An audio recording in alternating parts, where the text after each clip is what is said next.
Hello and welcome to the Post Up Podcast. This is Cyrus. And this is Kaunda, Chama. Well, Mr. Chama, we have come to the end of the season. We've come to the end of the NBA awards. This is basically the end of men's basketball as we know it, till Summer League and obviously World Cups and other FIBA events. But in terms of the NBA itself, it's done. Like, this is it, right? Cyrus, what a climax. Yeah. What a climax. I mean, Cyrus, if I had told you at the beginning of the year that such and such would be an NBA champion, such and such would have been an MVP. I would have told you. I might even have told you, get off that medication you're on because it's making you drowsy and you're seeing things. Wow. But look, we've got the Raptors are the NBA champions. That's amazing. And then we go to the NBA awards. And man, oh man. So that's what we're going to be talking about today on the podcast is the NBA awards. We'll look at the NBA draft as well. I think maybe what we should do is actually sort of start with the most important things here. Let's start with the NBA awards and what that meant for Africa. You know, you had Giannis Antetokounmpo in the running for MVP. You had Pascal Siakam in the running for Most Improved Player. And they went out and won those awards. And I mean, Giannis is the MVP, Kaunda. Giannis is the MVP. Cyrus, look, I know you and I went back and forth, during the season talking about how, James Harden was like on a mission to go back-to-back like Steph did once upon a time. And we also spoke about, Giannis could take it. He's done so much good work taking the Bucks to the top of the East and to the top of the league as a whole. I think it's well deserved. Cyrus, he's such a hard worker. I know the Raptors did them a number in the Eastern Conference Finals, but he worked so hard. This young man, Cyrus, you met him in 2015. Started from the bottom. Now we're here. Yeah. Look, just his story. He was a boy. He was a boy in 2015. Coming from Greece, Cyrus, his parents working hard, trying to get them a better life out there. Him making it to the NBA, like I said, 2015, you and him riding a bus to the first ever NBA Africa game together. Yeah. You having chats with him and his family, and all of a sudden, he's an all-star. All of a sudden, he's an all-star again. Captain. All of a sudden, he's an all-star captain against another team which has been captained by LeBron James. And then, like it was written in the stars, what more can you do? Okay, maybe he can win a championship and become an MVP. Obviously, one of those didn't come true. Yeah, exactly, with the championship. But still. But I think this is the critical thing here. You talk about the meteoric rise and all of the historic things that he's done. Because Giannis winning the Most Improved Player in 2017 was another one of those steps on his journey. He has basically been all the way along what an NBA star dreams of being, especially one who comes from a foreign country. He didn't play his basketball in college in the States. And, this is a guy who people were like, okay, from his general attributes, he looks like he could be something. Yeah. And it just needed the kind of people to take a gamble on him to see that there was potential. So all of the coaches that he's had over the years, including Jason Kidd, who managed to see that, whoa, hang on, he could be unstoppable if we put the ball in his hands and he starts driving to the hoop. And then players like Kobe who are like, okay, now let's see what kind of mentality you have. Yeah. Do you have that Mamba mentality? Do you have that will to win? And Giannis has showed that, and winning the MVP definitely does that. We had our differences during the season when we talked about whether or not he'd be the MVP. I was convinced it was James Harden. Look, for a moment that James Harden was breaking records. He did great things with the Rockets. It's a pity the Warriors did them a number. But look, James Harden, deservedly so. I think he would have been a good MVP. Nobody would have been upset if he was MVP. No, and there's a reason he was always in the conversation. He was balling out. He balled out. I actually even question if he can do this again. Back to back like that. But to go and then average 36.1 points a game in the regular season is craziness. People forget, and we got to reiterate this for the guys listening, the votes are cast before the majority of the postseason is done. So it's not like people then looked and said, oh, but he couldn't do it against the Warriors again. No. That wasn't the issue. And I think that there's always this sort of bias that happens with people like, but you got your MVP. Must we really give it to you again? Look, there was a young man after we gave it, I'll say we loosely. You gave it to him the first time. Then the second time, everybody was like, yeah, he deserves it again. They even went to LeBron. LeBron, do you think it? Yes, he does. Yeah, this is the thing about Steph Curry, is that Steph Curry winning those back-to-backs and the unanimous it just showed just how incredible that is. Now, obviously, we've gotten off the track here and we've stopped talking about Giannis and talking about these guys. But I think it's important to give them context, right? Because in essence, you're looking at how difficult it is to do this damn thing, to win the MVP. I mean, Giannis was in tears, and his speech was moving. Absolutely. You know, he reminds me of 2014 about the real MVP. Oh yeah, Kevin Durant loved that speech. But I think this is the other thing. But it also said a lot about the man Giannis is, because even within that speech that he gave, he talked about everybody that got him to the point where he's at now, and then the things that he still needs to achieve, because he's very focused. Winning the MVP is an amazing thing and an accolade that a lot of people don't get a chance to even be in line for. He's now won it at in his early 20s actually. If you look at him, like mid 20s. So this is a guy who's also still refining his game. He's not at the top of his game. He doesn't really have a jump shot. No. But he's doing great things. But Cyrus, before we move on from this award, I just want to ask you a question. What got Paul George out of the conversation? Because there's a time where he just seemed to fizzle out and it was a two-horse race. But I think the thing about Paul George's inclusion, his numbers were great, right? Firstly, in order to get the numbers that he was putting up at OKC, you've got to be playing well. Especially in a team where you've got another star player in Russell Westbrook, who's also getting fairly good numbers. But he averaged something like 28 points a game is pretty insane, considering that he also does so much on the defensive end. Yeah. But look at what happened with Harden and Giannis. Harden then went and had an astronomical season in terms of the point scoring, right? Averaging 36. Nobody has averaged over 35 since Kobe did it, and MJ before him. So those are the only two players who've done it in recent memory. Then Giannis goes and takes the Bucks to the number one seed in the East. They win 60 games. I mean, he's changed the landscape of the Eastern Conference. True, after LeBron's left, but he can only do what he has to do. Absolutely. And I think that's what people looked at, is that the Bucks were a good team last season. They're now the number one seed in the NBA. They had a better record than the Golden State Warriors. True that. All right, the next award, Cyrus. Keeping with Africans, I'm going to jump. We're going to come back to the other awards. I'm going to jump straight to the most improved. Yeah, we've got to talk about our guys. Pascal Siakam. Cyrus, if I told you at the beginning of the season, and I keep saying this, that Pascal this DeLorean Siakam, you keep jumping into. We're back in the DeLorean. Well, when he was here, if you had told him. Yeah, if I had told him when he was here, listen, Pascal, it looks like you're going to be a champion this year. And on top of that, you're going to be the most improved player. You think you'd have taken me seriously? Well, he would have definitely used it as fuel.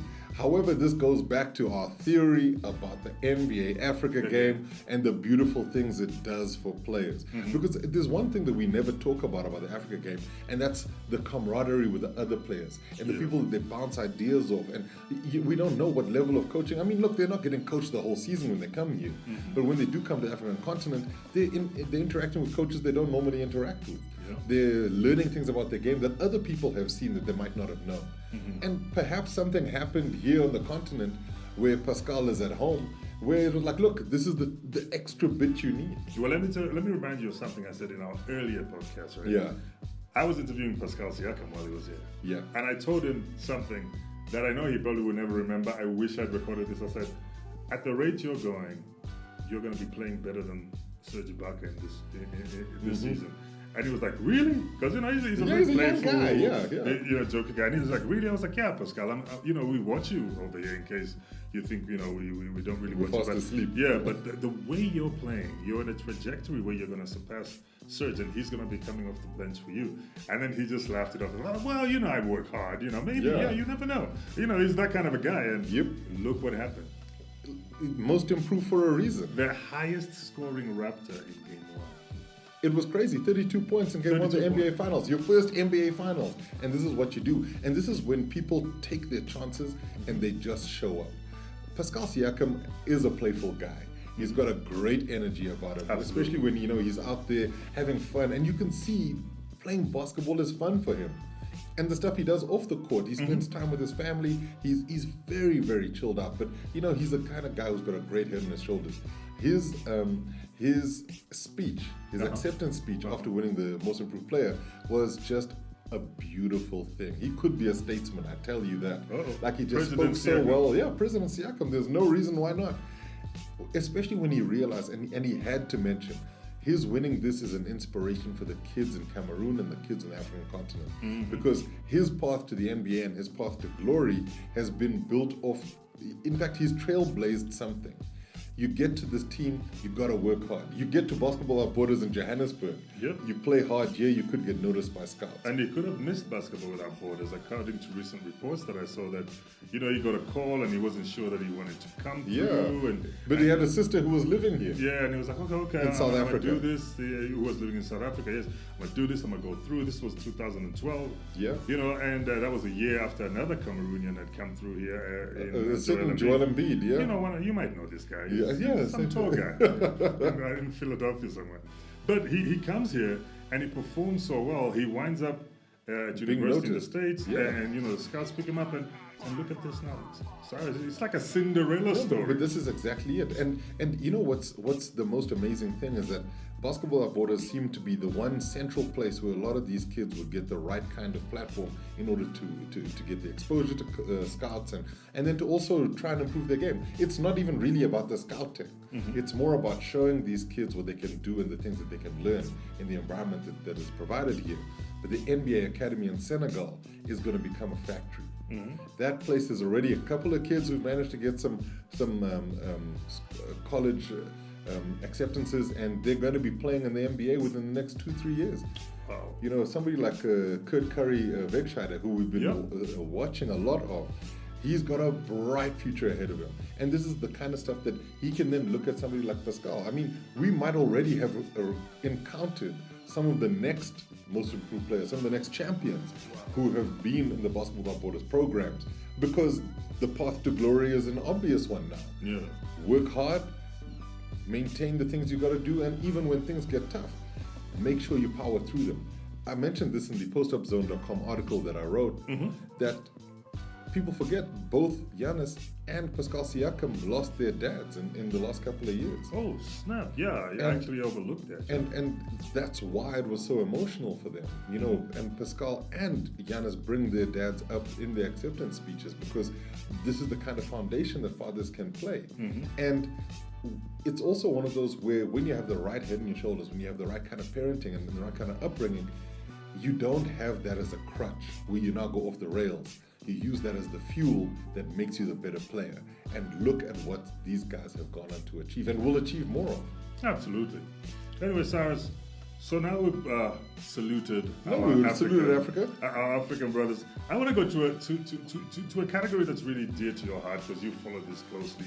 The Rookie of the Year award, Luka Doncic of the Dallas Mavericks. Yeah. And I know I was always saying, okay, maybe Trae Young might sneak in there. I told you from the jump. He might stay. And I had a soft spot for one DeAndre Ayton as well, but he was in the conversation, but I gave up on that. But it became sort of like a Trae Young, Luka Doncic story. But at a certain point, I think I had to concede and say Trae Young has peaked a little too late. Because one, Luka Doncic, your favorite, he was consistent from the jump. But it's not even that surprising. He's been a pro for years. Yeah, I was about to ask that. So do you think that played a major part? I think it definitely did. There's two things here because Luka Doncic is an amazing basketball player. His skill set is just fantastic. He can shoot, he can dribble, he can dunk, he can pass, he can do just about everything. He's got some size on him. So at the position that he's playing, he's also up and he can do a lot of stuff against the players that he's coming up against. Trae Young has always had to work hard because he's seen as being undersized and maybe doesn't have all the skill set that people expected. But the thing about him is that he's got heart. You see that the comparisons with Steph Curry will always be there. Absolutely. Because of the long range shooting and some of the handles and what have you. And the size factor. Exactly, the size factor. But there's something else. The heart both of them have. All right.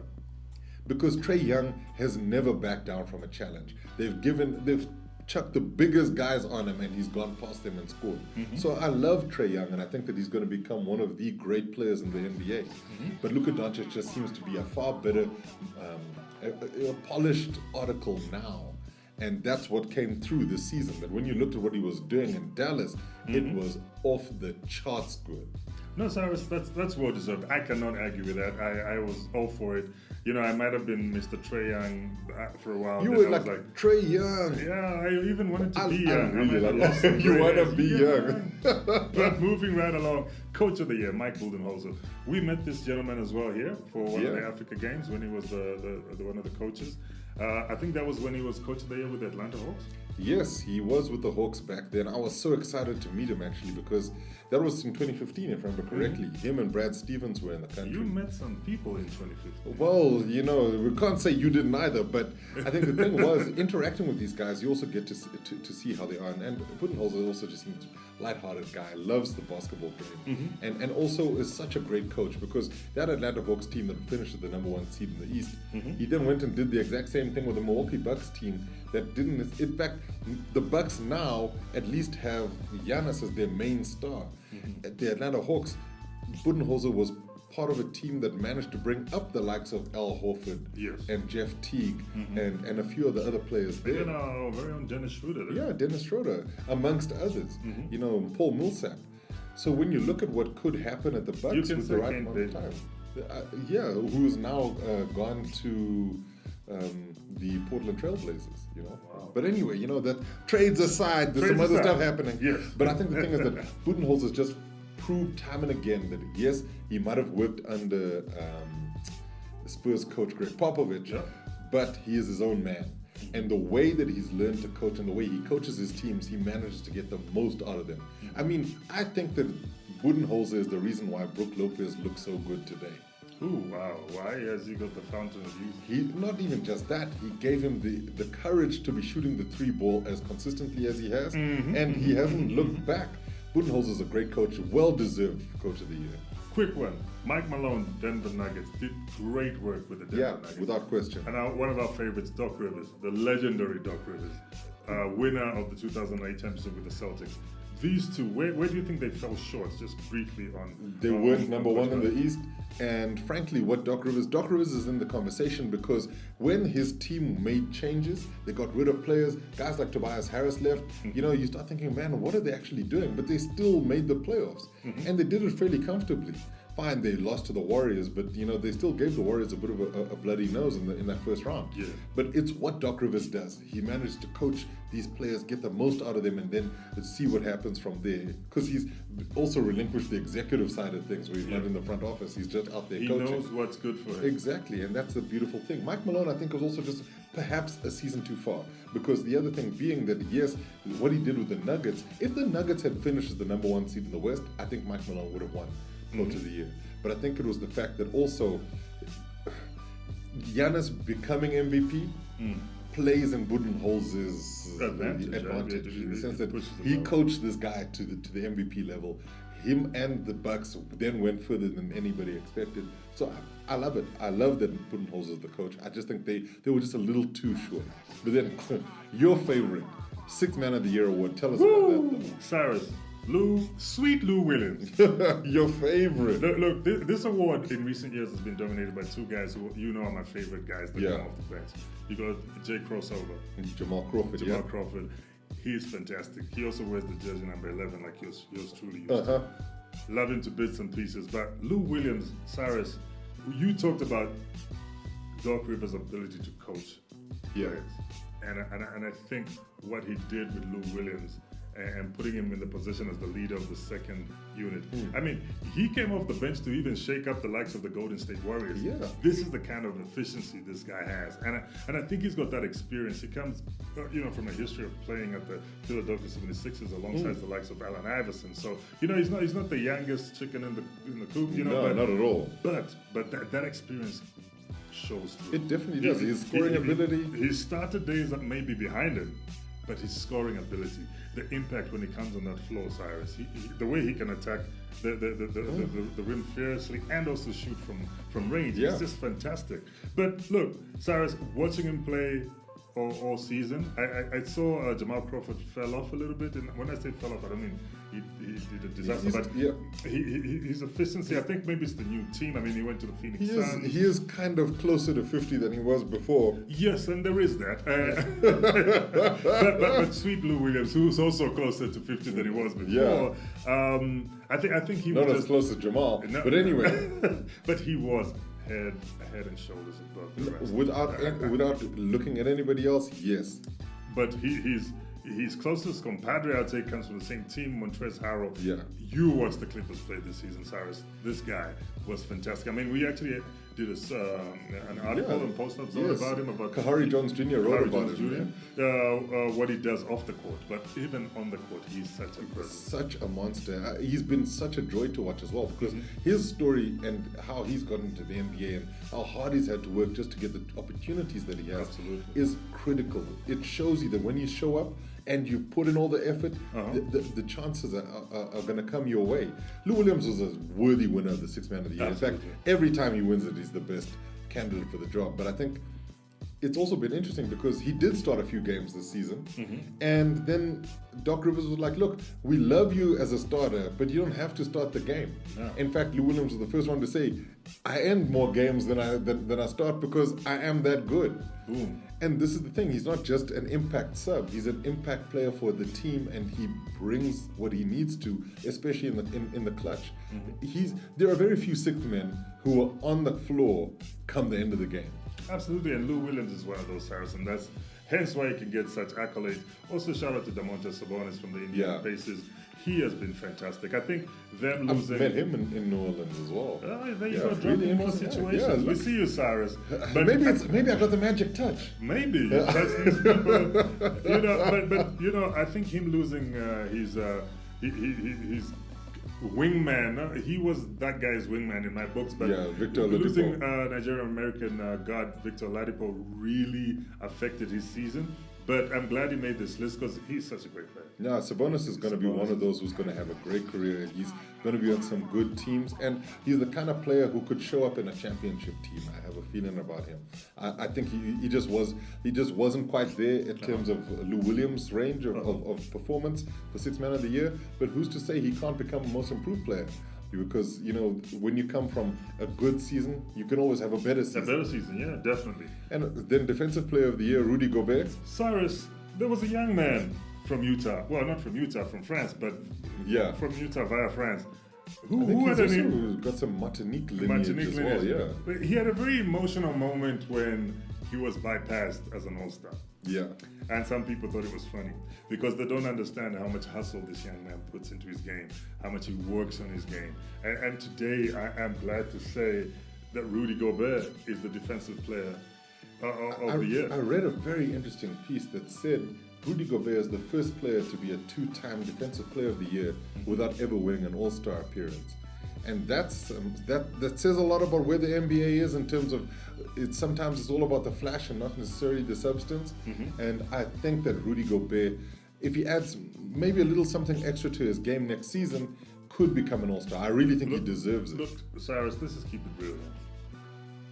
All-Star is all about the flash. Yeah, and less about the substance. I mean, it's a popularity contest. And if you're not popular, in inverted commas, you won't be an All-Star. That is true. So, Defensive Player of the Year, this is stats and performance based. Yeah. You understand what I mean? It's going off how good you are versus how popular but I you think, are. Exactly. You and I think understand what I mean? Is that wouldn't he want to be chosen because it's an honor. It's an honor to be an All-Star. Considering Nikola Vucevic is an All-Star. But Rudy Gobert is not the most, if I may use this word loosely again, flamboyant guy. You see, if I look at my man, Joel Embiid, he's like a politician. He will campaign for his All-Star period. Definitely. He's on social media doing funny things. You got to be in our faces as the fans. But he also plays Rudy for the Gobert, Utah Jazz. Let's be totally honest. Doesn't matter, that plays a part. It plays Rudy a part. Gobert. When was the last time Rudy Gobert did something funny on socials? Well, it's not necessarily He just goes the to socials. gym, does his work, goes to the floor, does his work, and goes home and eats a proper diet. How much social media stuff did you see Vucevic doing? Look, that was another situation. And this is my he probably had a great season. That he had a good season. It's just that Vucevic was scoring some points, whereas Gobert goes about his work in the post and in the paint, doing what he needs to do from the defensive end. And he'll always do that. I think it's just that if he adds a scoring touch, he doesn't have to be out there putting up like, triple doubles. But I think that if he gets a couple more buckets in him, there's a likelihood that he'll get that All-Star appearance. I'd love for him to be an And I All-Star. love what you just said there, because he's the defensive player of the year.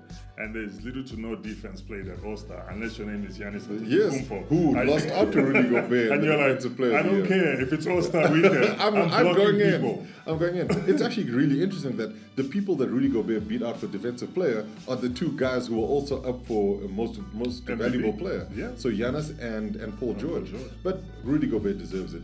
Just to cap off all of the awards things. What were the other awards that came up? You had like the Community Assist Award. Community Assist those Award, are nice awards, but don't you feel like it should just be its own thing? Yeah, I think so. The NBA Care Community Assist Award, Bradley Beal. Was a good winner there. Yeah, good win. The Twyman Stokes Team of the Year, Mike Conley.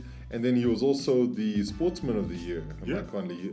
Sportsmanship, award yeah, winner. Sportsmanship award winner. Yeah, that's all right. Sportsmanship. And Lifetime Achievement Award, and you and I spoke about this one. Larry Bird and Magic Johnson winning it together. What a duo, to the end. Exactly.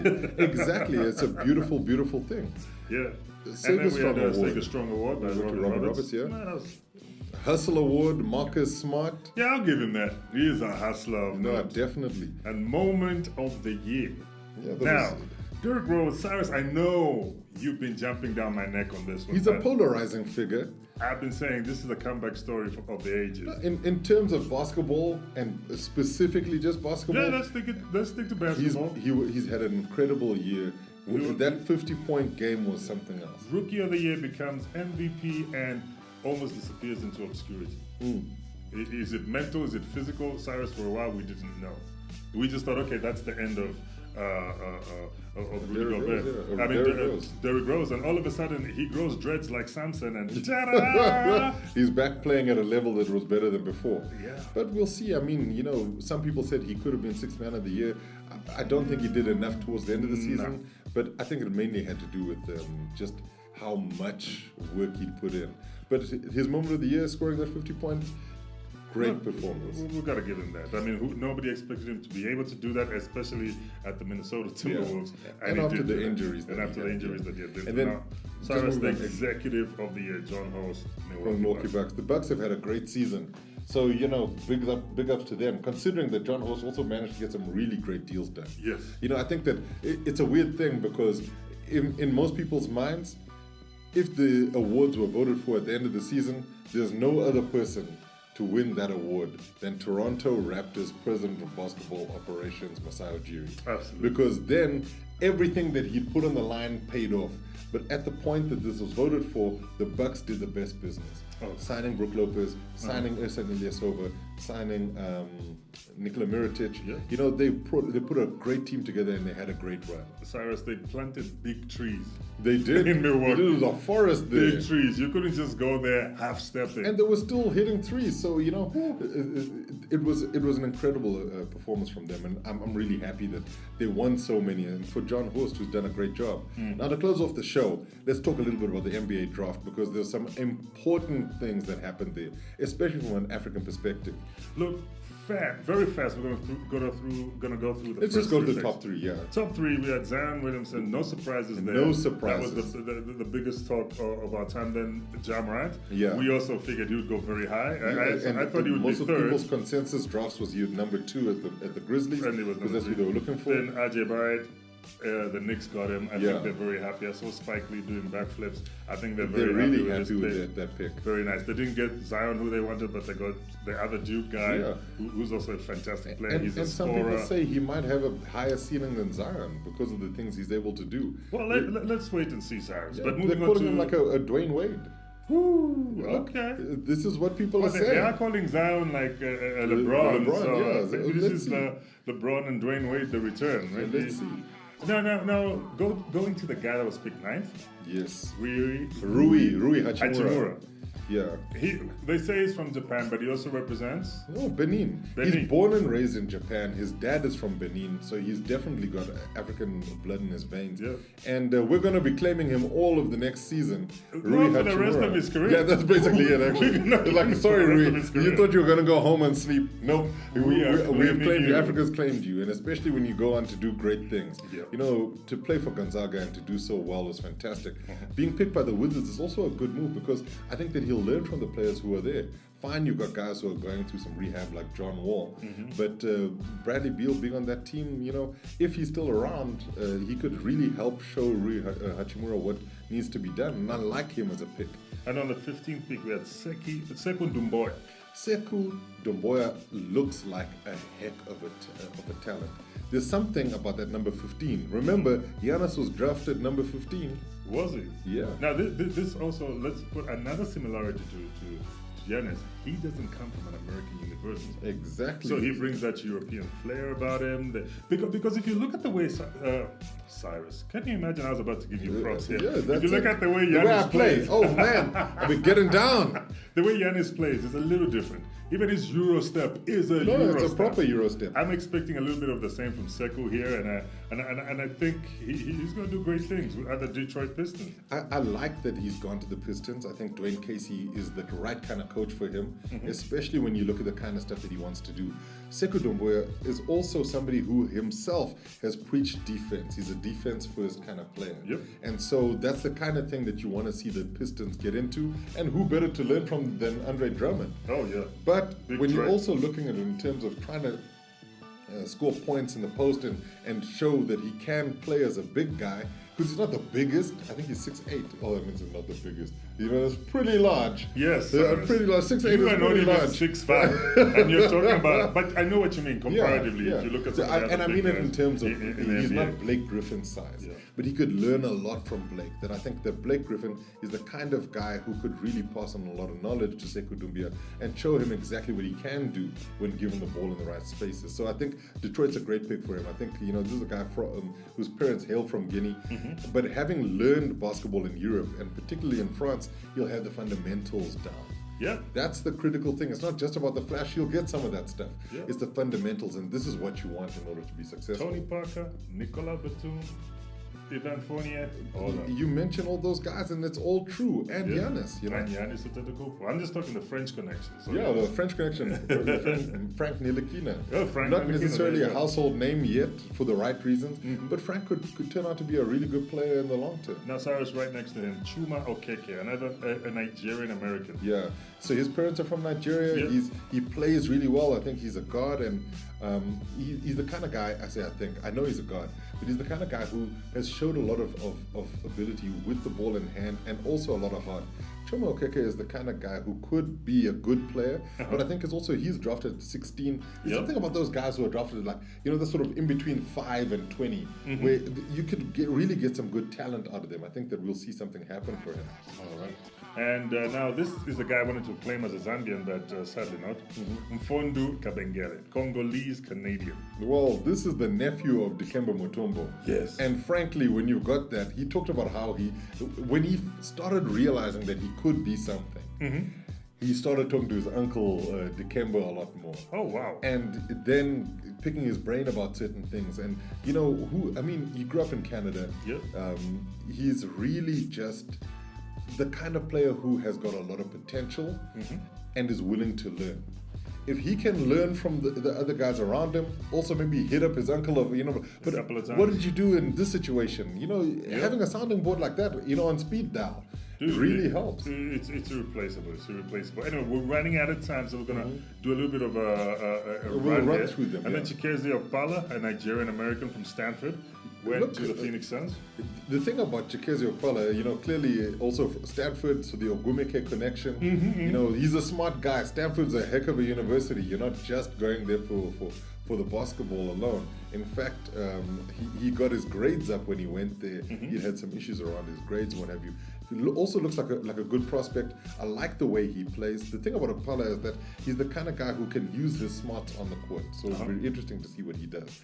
My next African favorite on this list, picked at number 34, is Bruno Fernando. Yep. You know, Angola representing, SADC representing.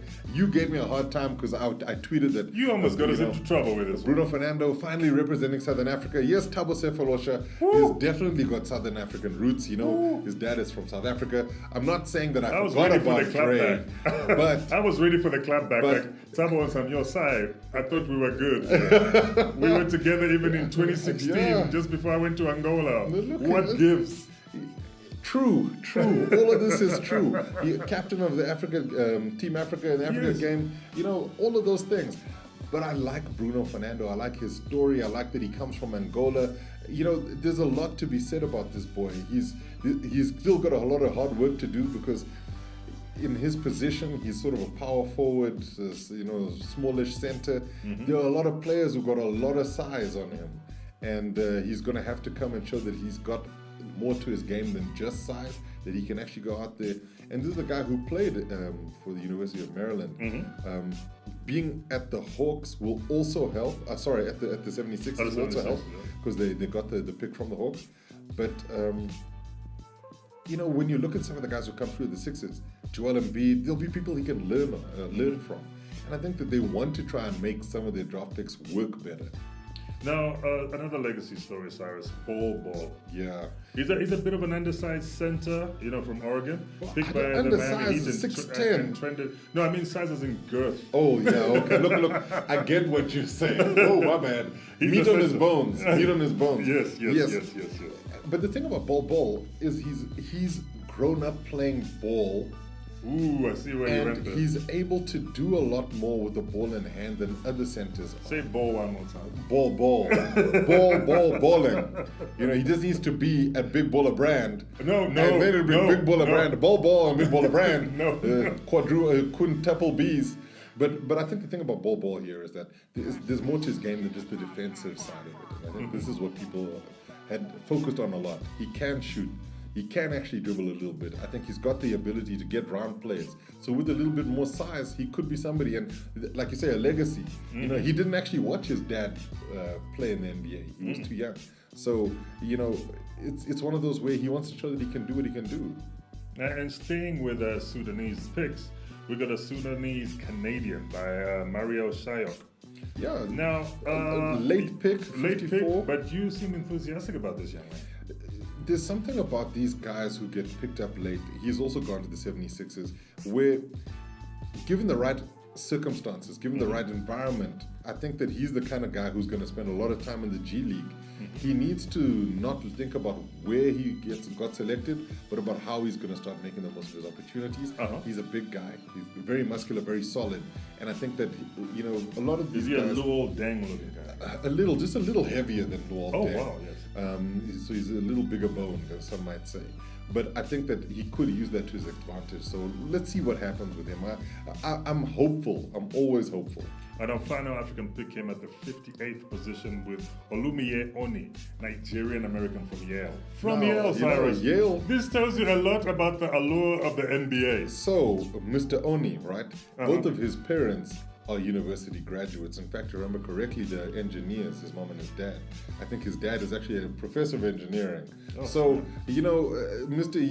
Oni went to Yale because he's got the smarts. He just also happens to play the ball real good. Oh, wow. So I think the thing is that much like Jeremy Lin, who's also come from the Ivy League, I think Jeremy Lin is also, he's a Harvard grad or a Yale grad? No. Let's say what's more important here. Jeremy Lin is an NBA champion. Oh, Jeremy Lin. Sorry, NBA champion Jeremy Lin. Forget the Ivy League. Jeremy Lin is an NBA champion. Yeah. And well done, Jeremy Lin. We're really happy for you, man. But I think the thing is that he's showed that even if you might not have gone to any of the traditional big basketball or big sporting universities or colleges, you can still get into the NBA via your hard work and skill set.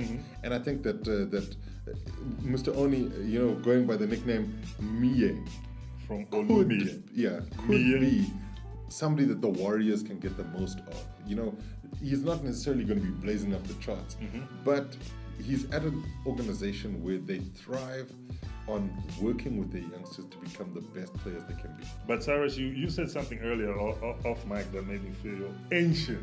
Yes. You said this young man grew up. Jordan Poole, not Jordan Peele. Oh, was it Jordan Poole? Poole? One of the other One of the other Warriors. drafted. Oh yeah. Said he grew up watching Steph Curry I all give the up. time. I give up my NBA dreams. Well, yeah, your NBA dreams have been over for a long time, right? Don't be a hater. They've been over, Kaunda. Don't be a hater. I could be like eighth man of the year. To tell you, Eighth man of the year. Eighth man. Let's try second guy off the bus after the driver, helping with the bags man. Of the year. Of the year. But all of our African draftees, you know, we're really excited to see what happens with them in their careers. It's a tough slog. There are a lot of guys who get picked late who don't make it. Not necessarily guys from the continent, but guys who from around the world. And so good luck to all of you. I hope that even those who have been high draft picks, you have an injury-free career and a really great career going forward. We're going to have to leave it there, Kaunda. Yeah, I think this is one of the longest podcasts we've ever done, It's and I loved good it. stuff. It's good stuff. There was great stuff in We there. better wax lyrical about our guys. Absolutely. So from all of us at the Post Up Zone and the Post Up Podcast, we will see you in 7 days. Yeah, see you and make sure you keep visiting thepostupzone.com for all your NBA, WNBA, and FIBA content. Ball is life, baby.